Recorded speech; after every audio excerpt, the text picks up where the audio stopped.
ফুটবলকে কলঙ্কিত করার জন্য যা কিছু করা প্রয়োজন সবকিছুই করা হলো মিশরের বিপক্ষে। আর এত কিছুর পরেও একটা বিশেষ শ্রেণী নির্লজ্জের মতন বিজয় উল্লাস করছে। তাদেরকে সত্যিকার অর্থে ফুটবল ফ্যান বলবেন নাকি অন্য কিছু বলবেন সেটা আপনার ব্যক্তিগত ব্যাপার। ম্যাচ শেষে মিশরের যে খেলোয়াড় চোখের জলে কান্নায় ভেঙে পড়লেন এবং বললেন রেফারি আমাদের সাথে অন্যায় করেছে, জুলুম করেছে, আমাদের স্বপ্নটাকে তিনি শেষ করে দিয়েছেন।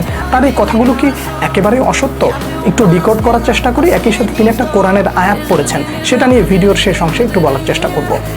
প্রথমত, রেফারির যে সিদ্ধান্তটাকে বাংলাদেশের এক শ্রেণীর মানুষ ডিফেন্ড করছেন যে মোহাম্মদ সালাহর এই সিদ্ধান্তটা, অর্থাৎ সালাহকে যেভাবে ট্যাকেল করা হয়েছে ওটা পেনাল্টি ছিল না। পুরো ব্যাপারটাকে শুধুমাত্র এই একটা জায়গায় কুক্ষিগত করলে তো চলবে না, এবং পুরো বিষয়টা ভালো করে পার্ট বাই পার্ট একটু খুলে বলার চেষ্টা করছি, বোঝার চেষ্টা করেন। একেবারে সর্বপ্রথম যখন মিশরের একটা গোল বাতিল করা হলো, গোল হয়ে যাওয়ার পরে ভার চেক করে জানালো এটা ফাউল ছিল, তাই তো? এই যে চিত্রটা আপনারা দেখছেন, এই চিত্রে আপনার কাছে এটা দেখলে ফাউল মনে হবে, এবং এই যে সিদ্ধান্তটা আসছে, এই সিদ্ধান্তটা কে দিয়েছে? ভার দিয়েছে।